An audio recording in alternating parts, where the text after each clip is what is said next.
प्रणाम, नमस्कार। राष्ट्रीय एकता दिवस है आज, यानी कि सरदार वल्लभ भाई पटेल का जन्मदिन।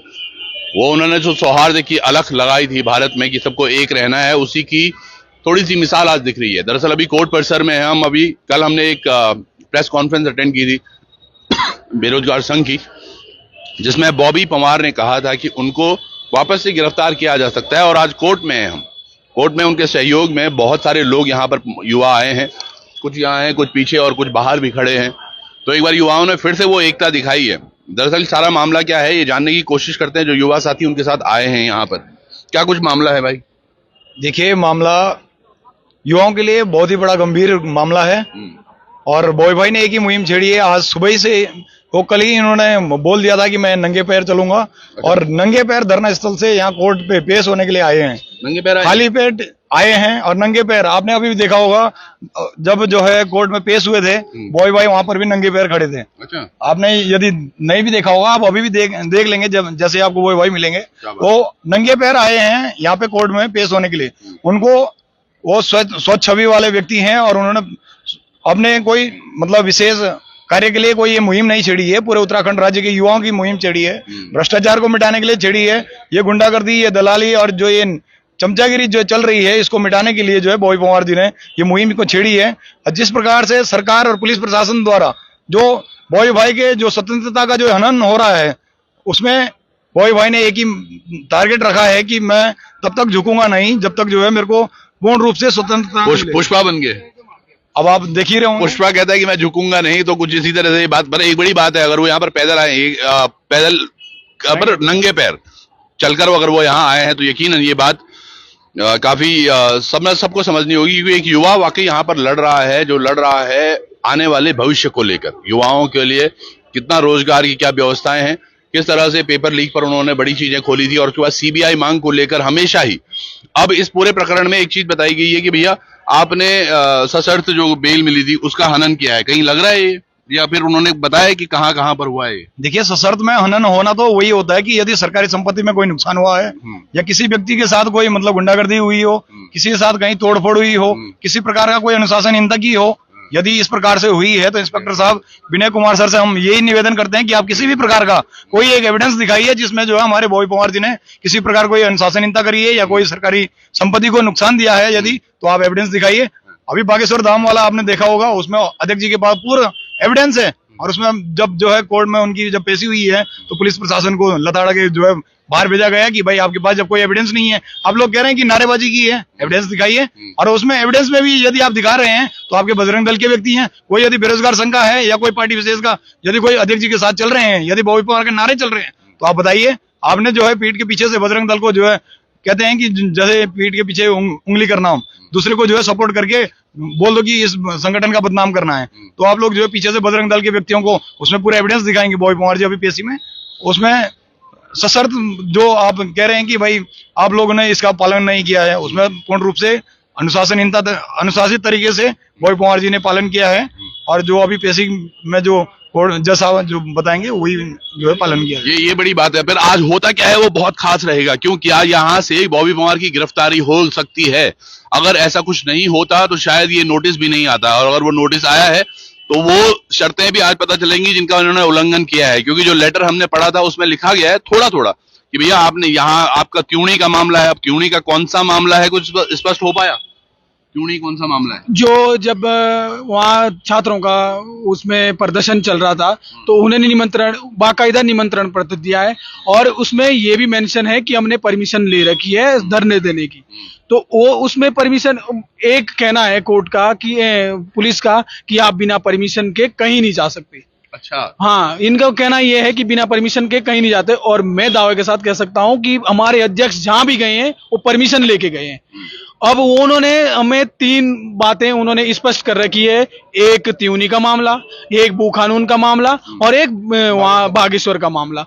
मैं उस पर स्पष्ट कर देता हूं कि जो त्यूनी का मामला है वो छात्रों ने, जो वहाँ छात्र बैठे थे, उन्होंने बाकायदा परमिशन ले रखी है। इस पर मैं एक बात बताऊंगा, देखिएगा, क्योंकि त्यूनी में हम गए थे, हमने वो रिपोर्ट भी आपको दिखाई थी कि देहरादून जिले में उपस्थित एक ऐसा महाविद्यालय जहां पर की कोर्सेज अवेलेबल नहीं है, काफी उसमें टीचर्स अवेलेबल नहीं है, तो वहां के जो बच्चे हैं, जो स्कूल कॉलेज के बच्चे हैं, वो धरने पर बैठे हुए थे।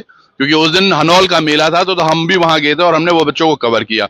दूसरी चीज, भू कानून के लिए हर कोई आवाज उठा रहा है, और अगर भू कानून के लिए भी ना बोला जाए, चलो वो कोर्ट के नियम अलग हो सकते हैं, पर ये जो देखिएगा, जो उल्लंघन की बात कर रहे हैं, ये तो वाकई राज्य के हित की उल्लंघन है वो। बिल्कुल सर, ये उल्लंघन इसलिए है कि वहां कोई बॉबी पवार धरना नहीं दे रहा था, वहां सिर्फ समर्थन, उन्हें उत्साहवर्धन करने के, हमारे छोटे भाई है वो लोग, उनको किसके आपने रिपोर्टिंग करी, किस प्रकार की वहां समस्याएं, इंटर में वहां संस्कृत है और पीजी में वहां संस्कृत नहीं है, दूसरे कॉमर्स है, इंटर में कॉमर्स है तो वहां बीए में कॉमर्स नहीं है, तो इस तरह की समस्याएं, तो वहां सिर्फ हम ये गए थे कि आप अकेले नहीं है, हम आपके साथ हैं, और इसमें उन्होंने परमिशन ली थी, हर चीज के उन्होंने कागजी कार्रवाई करी थी। एक और चीज है, आज तमाम युवा तो यहाँ पर आए हैं भाई समर्थन में, क्या बॉबी को अंदर से कुछ घबराहट या डर सा लग रहा है कि यार हो सकता है गिरफ्तारी हो जाए? देखिए सर, डर तो नहीं लगता है, जो कहा कि जिन्होंने गलती की होती है और उन जिन्होंने क्या कहते हैं गुनाह किया हो जाता है, लेकिन जो अध्यक्ष बॉबी पवार है, उन्होंने ना कोई गलती की है, ना कोई ऐसा जुर्म किया है किसी उसकी सजा उनको मिलनी चाहिए, तो मुझे लगता है उनको डर होना चाहिए किसी बात का। इस चीज पर आप लोग दोनों एक साथ बहुत स्वर में बोले। ये हमारे अध्यक्ष जी इतने साफ छवि के हैं कि जब नोटिस थमाया गया, उन्होंने न्यायालय का सम्मान करते हुए ये कहा कि मैं गांधी जी का आशीर्वाद लेके, अपने कुल देवी का आशीर्वाद लेके खुद नंगे पांव कोर्ट में पेश होऊंगा, यदि मुझे गलत साबित किया जाता है, मुझे गलत साबित, मैं जेल जाने के लिए तैयार हूं। लेकिन बॉबी पवार को आज उत्तराखंड अपनी उम्मीद देख रहा है, अपना भरोसा देख रहा है, और बॉबी पवार को आज नए उत्तराखंड निर्माण का एक भविष्य देख रहा है। आज एक चीज है, बाई चांस अगर गिरफ्तारी होती है आज, तो आगे क्या कदम रहेंगे? आगे हमारे ये कदम है, सरकार को ये पता नहीं है कि जो 8 और 9 फरवरी का प्रकरण आपने देखा होगा, यही अंजाम दोबारा इस राज्य को देखने को मिलेगा, इस सरकार को देखने को मिलेगा। उन्हें बॉबी पवार की अभी पावर पता नहीं है। अभी देख रहे होंगे, सिर्फ कल रात को एक बॉबी भाई ने पोस्ट डाली थी कि मुझे कोर्ट में कल पेश होना पड़ेगा। इस एक पोस्ट के लेके इतने तमाम युवा आज उनके साथ खड़े हैं। यदि उनकी गिरफ्तारी होती है, सरकार सोच भी नहीं सकती इस राज्य में क्या हो सकता है, क्योंकि बॉबी पवार ने जनता के सामने वो साक्ष्य दिए हैं, वो उम्मीदें दी हैं, वो सबूत दिए हैं, जिससे उत्तराखंड को अब विश्वास होने लगा है कि इस प्रदेश को किस खंडर तक, किस अखाड़े तक ये सरकार और ये तमाम एजेंसियां लेके गई है। बिल्कुल लेके गई हैं। आप भी बताइए जरा, अगर बॉबी पवार आज गिरफ्तार होते हैं तो उसके बाद उनकी तरफ से कोई उपाध्यक्ष भी होगा, या होल सोल वही देख रहे हैं, या फिर आप लोगों का क्या एक्शन होगा? देखिए, उसमें तो एक्शन आपको पता ही है कि सारे युवाओं ने एक ही नाम दिया है कि मैं भी बॉबी, आप भी बॉबी, मैं भी बॉबी, पूरा राज्य बॉबी। क्योंकि बॉबी भाई जब अच्छे के लिए लड़ रहे हैं तो उसमें हम लोग पीछे क्यों हटे? हम तो युवाओं हित की लड़ाई लड़ रहे हैं, कोई राजनीतिक पार्टी की नहीं है। और विनय कुमार सर से एक मेरा पर्सनली क्वेश्चन भी है, आप कह रहे हैं कि चोरी मामले में क्यों गए हैं? जब बॉबी पवार जी उसी क्षेत्र के निवासी हैं, क्या उनका घर जाना कोई दायित्व नहीं बनता है? या अपने साथियों के भाई बहनों के साथ जाना खड़ा होना कोई उनका दायित्व नहीं बनता है? आप कहते हैं कि भू कानून और मूल निवास के उसमें क्यों जा रहे हैं मामले में? क्या वो इस क्षेत्र के मूल निवासी नहीं है? क्या इसी क्षेत्र के वो भू कानून अपनी भूमि की आवाज नहीं उठा सकते हैं? आप कहते हैं कि बोल भू कानून की रैली में क्यों गए हैं? क्या भू कानून की रैली में उन्होंने कोई अनुशासनहीनता की है, या किसी प्रकार कोई अभद्रताएं की है, किसी सरकारी संपत्ति को नुकसान दिया है? आप किस प्रकार के कानून को आप कह रहे हैं कि भाई इन्होंने अभद्रताएं की है और ये नियम का पालन नहीं कर रहे हैं? इसका मतलब आप सरासर झूठ है। और किसी राजनीतिक नेता के जो है पैरों के नीचे आप जो अपनी कुर्सी को बचा रहे हैं, अभी कुछ ही दिनों बाद ये कुर्सी भी जो है आपके लायक नहीं टिक पाएगी, जिस प्रकार से आप लोग किसी नेताओं के नीचे चमचागिरी कर रहे हैं। क्या कह रहे हैं? दूसरी चीज ये है सर, जो ये मुद्दे दे रहे हैं कि त्यूनी गए थे या भू कानून के लिए गए थे या बागेश्वर गए थे, ये बेरोजगार संघ के बैनर तले हुआ ही नहीं। वो तो एक मतलब समर्थन देने गए कि भाई हम इस राज्य के निवासी, हमारा भी कर्तव्य बनता है कि इस राज्य की आवाज को, आवाम को आगे बढ़ाया जाए। तो मैं ये, मेरे समझ से ये परे है, क्या मौलिक अधिकारों का भी यहाँ हनन कर दिया जाएगा? मौलिक अधिकारों को भी इस तरह कुचला जाएगा? ये तो एक सोचनीय विषय है कि बॉबी पवार को क्या मतलब एक दरवाजे के एक कमरे के अंदर रखना चाहते हैं? ये सरकार की मंशा को जानना पड़ेगा। जिस प्रकार से पुलिस के द्वारा, सबसे मेन बात यहां से ये निकल के आती है, पुलिस के द्वारा ये नोटिस थमाया जाता है कि आपको कोर्ट में पेश होना पड़ेगा। कोर्ट से कोई बाकायदा वकील से कोई ऐतराज नहीं, पुलिस के द्वारा ये बताया जाता है। तो पुलिस ने अपनी तरफ से कार्रवाई की होगी ना कि भैया आपने इस तरह से किया है। पर एक चीज बड़ी है, आज जो युवा यहाँ पर एकत्रित हुए हैं और तमाम जो युवा पहुंचे हैं यहाँ पर बॉबी पवार के समर्थन में, वो वापस से कहीं उस तरफ का रुख न हो जो फरवरी के माह में सबने देखा था कि किस तरह गांधी पार्क पर वो था। थोड़ी ही देर में इस कोर्ट के बाहर आएंगे बॉबी पवार और वो तमाम तस्वीरें भी हमें देखने को मिलेंगी जो कुछ हुआ अंदर, और उनसे पूछेंगे भी कि भैया क्या कुछ हुआ और क्यों ये तमाम चीजें। मेरे भाई क्या लग रहा है आपको कि अंदर कितनी मुश्किल हो रही होगी? देखिए, मैं एक बात स्पष्ट करना चाहता हूँ, सरकार को मैं चेताना चाहता हूँ कि जिस प्रकार से ये गलत तरीके से जो ये आरोप लगाए जा रहे हैं कि जगह जगह मतलब ये हमको प्रताड़ित किया जा रहा है, हम हमारे वो भाई को प्रताड़ित किया जा रहा है, तो हम एक बार स्पष्ट करना चाहते हैं कि 9 फरवरी का दिन आप याद करिएगा। लेकिन किसी भी जो ये लगातार हम जहां भी हमने धरना प्रदर्शन किया होगा, बिना किसी भी हमने एविडेंस को कोई धरना प्रदर्शन नहीं किया होगा, हमने अपना साक्ष्य दिया होगा, जुटाया उसको।